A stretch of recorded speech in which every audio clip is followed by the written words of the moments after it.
Distinguished guests, Excellencies, ladies and gentlemen, this is historic as it is consequential.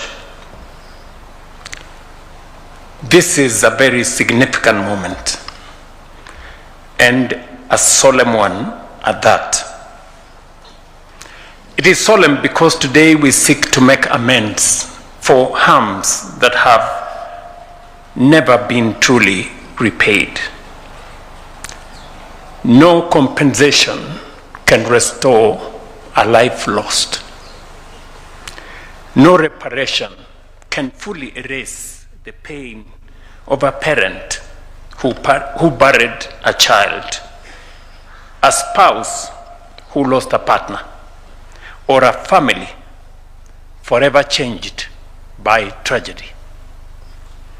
It is also solemn because I wish that our late brother, the statesman Raila Odinga, was here with us today.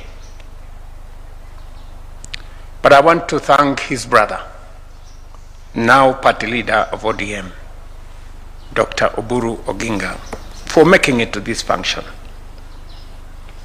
And party leader, I want to apologize for the late notification for this meeting. Although you have spoken and made a statement that is more profound than those who prepared to come for this meeting.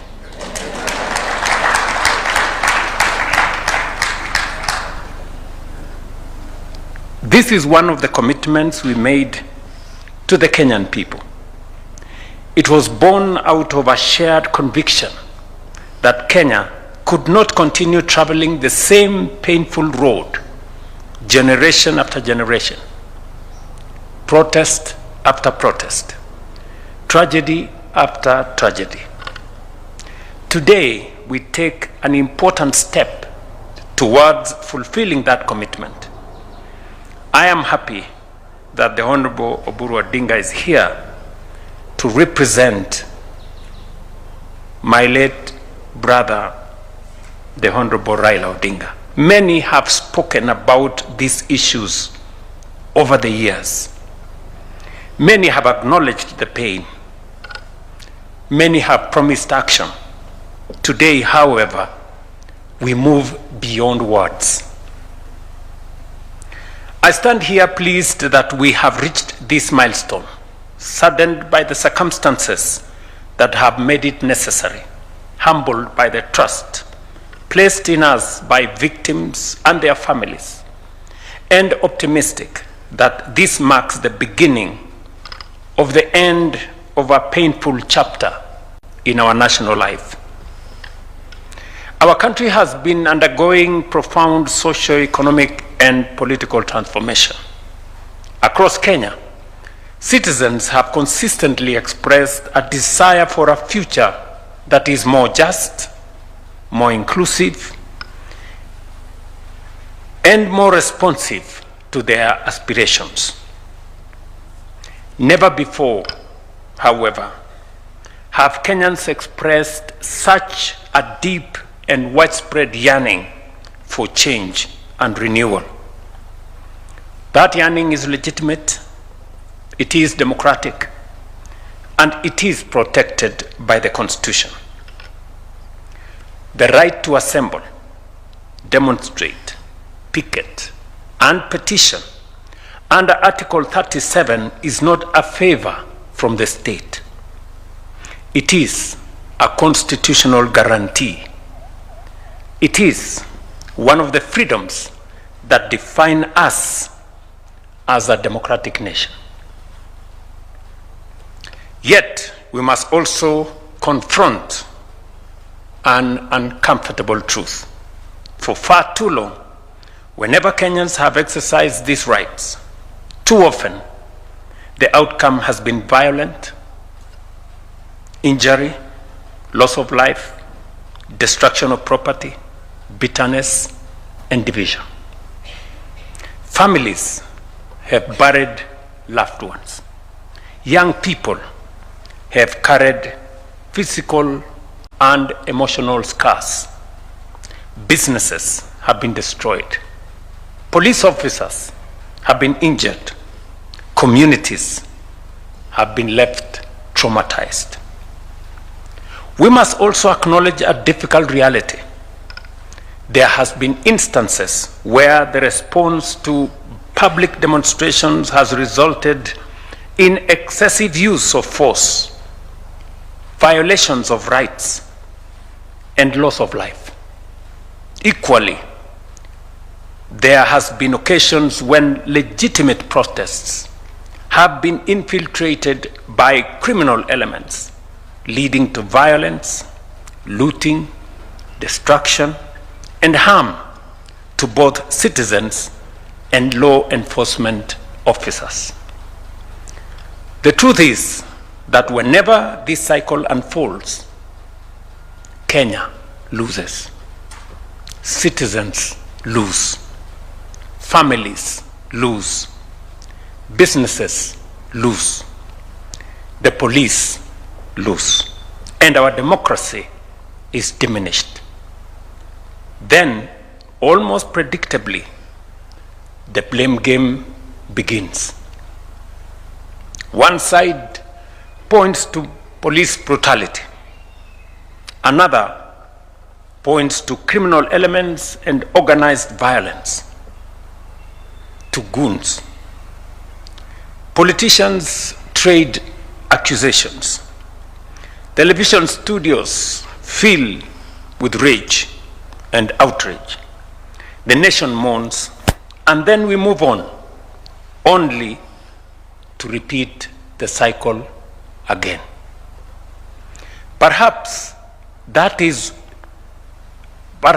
what is most painful is how easily the suffering of victims is sometimes reduced to political slogans. It is easy to exploit public grief for political gain. It is easy to seek headlines, applause, and partisan advantage.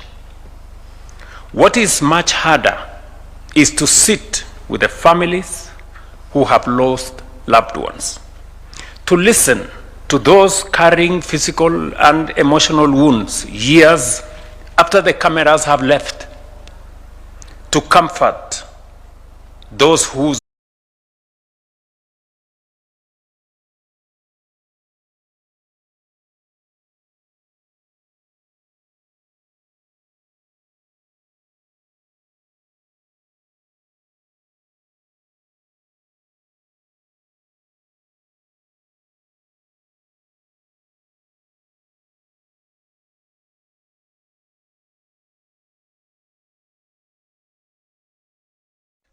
when the cost of doing nothing becomes greater than the cost of trying to do something.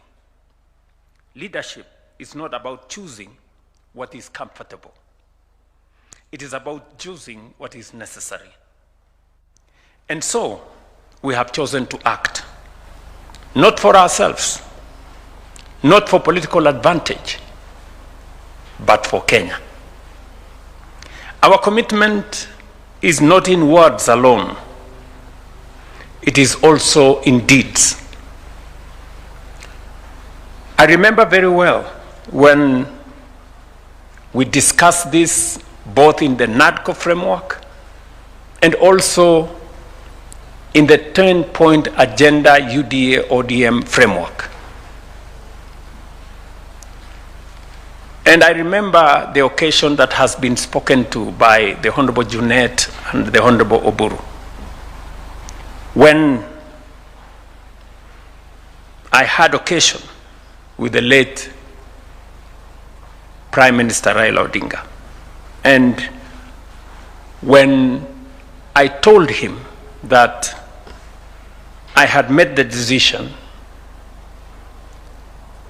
because of the consultations we had had, that it was time to compensate the victims and to set up a framework for reparations.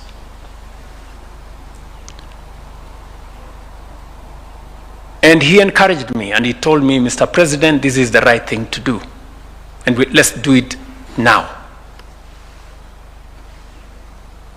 I remember also that subsequently, when I issued the proclamation, Professor Makau here, who rarely asks for my time, asked for an opportunity to see me. And he came and we sat down, I think somewhere in there, here, and he told me, Mr. President, I never knew that you would agree to do this, because in many respects it amounts to admission by you and government. And so I told him, we have buried our heads in the sand for far too long, and it's time for us as a nation, and for me as the leader of the nation, to stand up, own up, and do something about it.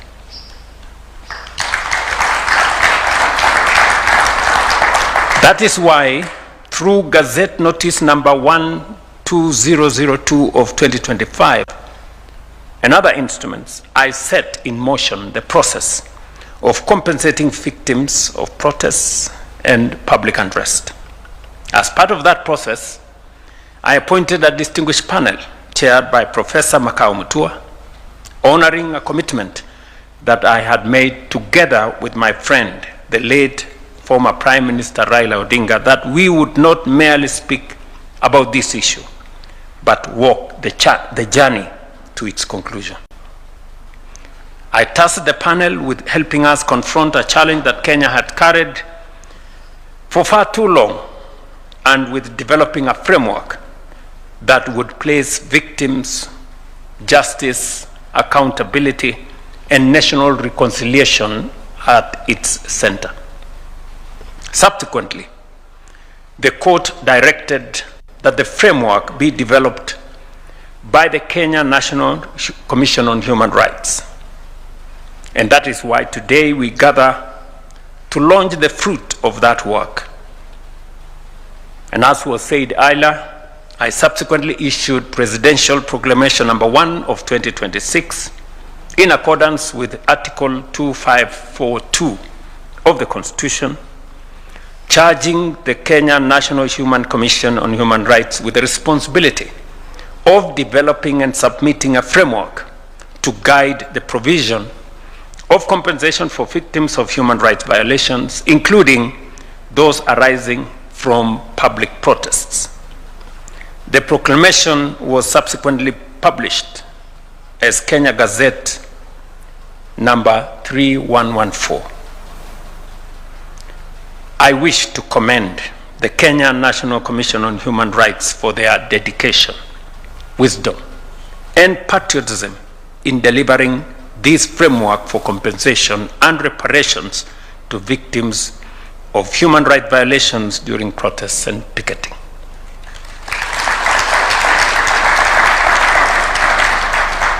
Madam Clarice Oganga and your team, you have discharged this responsibility in honor of those who have suffered this injustice and to the benefit of the nation, not an individual, not a group of individuals. And I want to commend you. Your statement has been profound. I have listened very carefully on what you have had to say about this responsibility and mandate, and it has spoken to all the issues that would have required attention in this exercise. I also wish to commend Professor Mutua and the panel for their invaluable contribution to this process. Professor, again, and the panel, I want to say congratulations and thank you very much for making a contribution. Allow me to say, when the courts pronounce themselves on how this exercise should be carried forward, I got advice from different people. One group said the court, we should appeal this decision of the court. Another group said we should implement whatever the court has said in the interest of time. So when I assessed, to me, it didn't matter who did what, but it mattered to the victims and to the country that for once we try and resolve this issue. And I want to thank again Professor Makau, who came to consult with me, and we agreed with him that while it was okay for us to go to court and appeal, but we must also agree with the court, proceed with the process, so that Kenyans can for once know that we are committed to our word.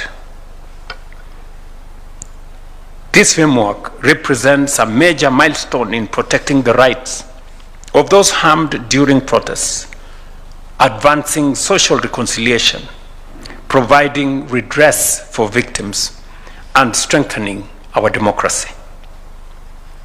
As a demonstration of our commitment, we have already allocated Kenya shillings 2 billion towards compensation and reparation for those who have suffered verified harm arising from protests and unrest, including affected families, injured citizens, businesses lost, and law enforcement officers injured in the course of their duties. But let me be clear. This is, as has been said by many, the beginning of the journey, not the end. Let me also be clear about what these payments are and what they are not. They are not the price of life, of pain, or of loss. No amount of money could ever be. The Kenya shillings 2 billion we have committed cannot replace a son or a daughter. It cannot restore years and lot of trauma. It cannot fully compensate a family, a trader, or a community for all that has been taken away from them. What it does represent is the state's acknowledgement that harm occurred, that victims matter, and that a nation heals by tending to its wounds rather than pretending they do not exist. Nor is this redress a reward for violence, looting, criminality, or unlawful conduct. Neither should it be understood as a license for disorder on one hand, or excesses and violations of rights on the other. It is redress for harm suffered by citizens, an affirmation that the rule of law applies equally to everyone. And let no one mistake compassion for impunity. Compensation does not retire accountability. The law applies equally to the citizen and the officer, to the protester and the police. Where wrongdoing occurred, accountability must follow its proper course. I have come to see our country as a single body. It has many parts, and no two are alike. The hand is not the foot. The eye is not the ear. Yet all belong to one body and share one life. When a thorn pierces the foot, it is not the foot alone that suffers. The whole body stops to remove it. So it is with us. The young person injured in a protest, the trader who lost a lifetime's work to looting, the police officer hurt while keeping the peace, and the family mourning a loved one are not rival camps. They are all Kenyans. They are all part of one national body. When any one of them is wounded, Kenya is wounded. And a nation does not heal by choosing whose pain matters. It heals by acknowledging all suffering, pursuing justice for all, and committing itself to doing better. That is why this framework is only the beginning. The journey will be complete only when we achieve two other things. First, a comprehensive legal framework that fully operationalizes and protects the rights guaranteed under Article 37 of our Constitution. The right to assemble, demonstrate, picket, and petition peacefully. I'm happy that the Kenya Human Rights Commission have undertaken to work with all the stakeholders to develop this law that will operationalize and protect the rights guaranteed under Article 37 of our Constitution.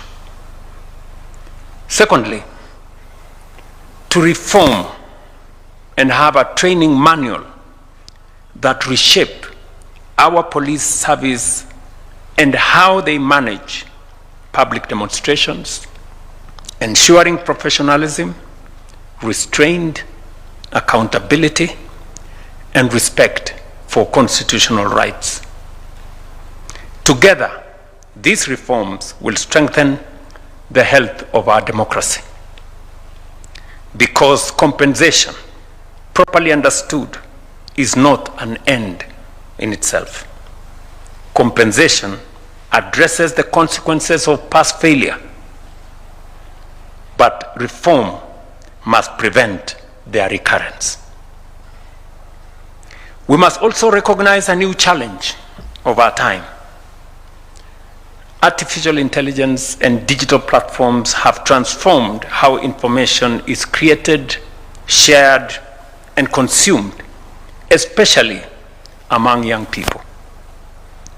While these technologies have expanded access to information, created new opportunities for learning, innovation, and commerce, and enriched democratic participation, they can also be used and have been used to spread misinformation, manipulate public discourse, inflame tensions, and fuel unrest. We must therefore be firm that technology must serve truth, responsibility, and national unity, not deception, division, and violence. If we remain committed to this path, this framework will mark more than the compensation of victims. It will mark the beginning of the end of a painful chapter in our national life. A chapter in which demonstrations often ended in injury, loss of life, destruction, and division. A chapter that has burdened generations of Kenyans for far too long, and a chapter that this generation must now resolve. This, our generation. The future of Kenya cannot be one in which citizens fear exercising their constitutional rights. Neither can it be one in which legitimate grievances are hijacked by violence, criminality, destruction, and political opportunism, or met by excessive force and violation of constitutional rights. We must reject both extremes. We must protect the right to protest. We must protect life. We must protect property. And we must protect human dignity. And above all, we must remember that before we are protesters, police officers, traders, leaders, or activists, we are Kenyans. Today, we affirm that every life matters. Every victim deserves recognition, and every Kenyan has a right to exercise their constitutional freedoms without fear. Let us therefore hold fast our constitutional rights to peacefully assemble and to non-violence in how we engage one another as citizens, as leaders, or even with our security agencies. This is not an isolated act. I think many leaders here have spoken to how we move together and how sometimes we treat each other not so fairly. This act that we have decided as a nation that we must do, that we must confront what has harmed many people, made us to lose lives, made us to lose property, made us to create division. We must confront as a nation. And I say it is not an act in isolation. It is part of what we are rebuilding as a nation. And it goes beyond money. I have listened very carefully to the governor of Wajir. He was emotional today as he was emotional in Wajir. And because it speaks to how people feel. When I stood on the platform in Wajir on the 1st of June, and the emotion in the field, I saw tears in many leaders and many people in Wajir. It made it look like it was a favor the state was doing for them, when actually it was their right to belong to Kenya, like everybody. They were so emotional about it, you would think we are giving them, or we are making them any favor. But it speaks to how people feel. I remember very well, when I say this is not an isolated incident, I remember very well when, I think it was on the 5th of February 2025, when I stood on the field there at Orahe Stadium in Wajir and signed the proclamation to remove all the encumbrances and the discrimination that was subjected to the people of northern Kenya especially, that made them look like secondary citizens, or citizens of a lesser class than the rest of Kenya. It wasn't about money. It was about dignity. It was about recognizing that there are wrongs that we have committed as a nation to fellow Kenyans, subjecting them, to treatment that went deep into their dignity. When I stood in Mandera and announced the construction of the road from Isiolo to Mandera, it was the same thing, that a whole part of Kenya, by policy, was relegated because of the policy that was said that there are parts of Kenya, section paper number 1, or was it number 10, of 1965, a policy document of government that said some parts of Kenya will be developed and others will not.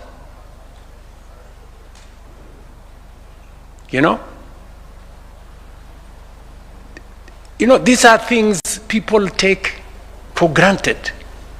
But as a result of what was done by government, huge sections of Kenya, northern part of Kenya especially, was denied the opportunity to develop like the rest of Kenya. It is still the same thing. That's why I'm saying what we are doing today is part of correcting the injustices of the past. It is the same thing.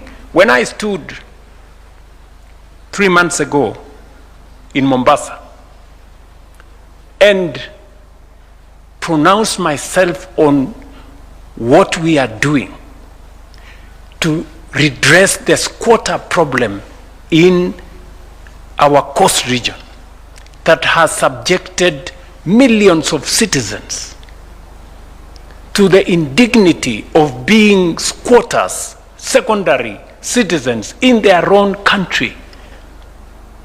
They are treated lesser than other Kenyans. It is part of repairing our nation. I remember very well, and this is a good occasion for me to say, when I decided to appoint General Ogolla,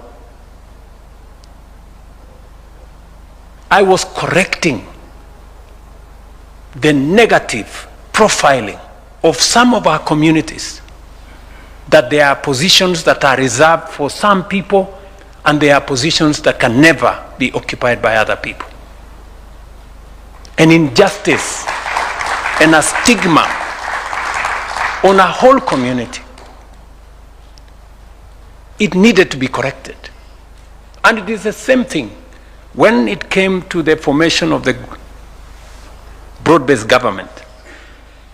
I remember very well, my brother, the Honorable Raila Odinga, had a different opinion of who should be the Minister for Finance. And I remember I told him that, my brother, if there is one place I will defy you, is that I am going to appoint a person from Luo Nyanza to be the first Cabinet Secretary or Minister for Finance. Again, to correct a negative profiling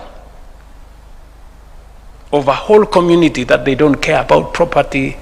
Property belongs to some people, the economy belongs to some. No. Listen, good people. And it is also the same reason why I have made the decision that development in Kenya is never going to be done again on account of which citizen has voted in which direction. That we are going to develop this nation equally, and every part of Kenya deserves a share of development like any other. That we are going to remove the mentality that there are those who have more shares than others. This is one nation. And finally, when we developed the bottom-up economic transformation agenda, it was also about correcting this nation. You know, there is a perception in Kenya that it is okay for people to be poor. There are people who are made to be poor. There are people who are made to stay in slums. And there are the rest of us. There are people who are supposed to remain jobless. There are people, do you know, for example, good people, when we talk about the people in slums, just explain to me how the rest of us here have houses that have 3-4 toilets. There is a citizen in Kenya who doesn't have a toilet and has to pay to use a toilet, and it is supposed to be okay. How is that supposed to be okay? What kind of indignity do we make other citizens to go through? That there are people who become sick, but they cannot go to hospital. They will wait to die because they have no way of paying their way in hospital. And it's supposed to be okay. And then, when we rally the country to carry everybody on board, that those of us who have a privilege to have, those of us who have a privilege to have a pay slip, to have a job, can extend our contribution so that we can carry the people in the slums along. We can carry those who cannot go to hospital along. You hear people say, we are defenders of the dignity of the pay slip. So, what about the indignity of being jobless? What about the indignity of suffering in a country that we are all supposed to belong? You know, these are things we must correct. And it doesn't matter to me the consequences. We must correct.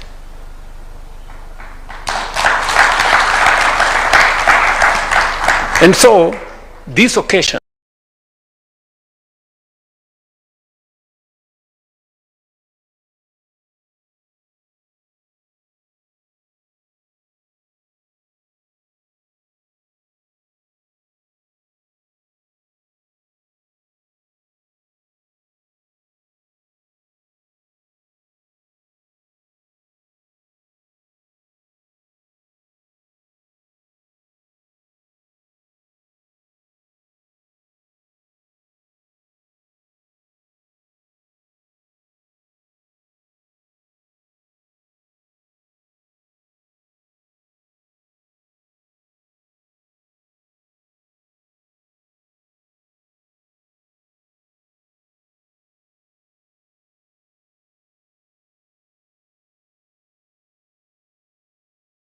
making peace with ourselves as a nation.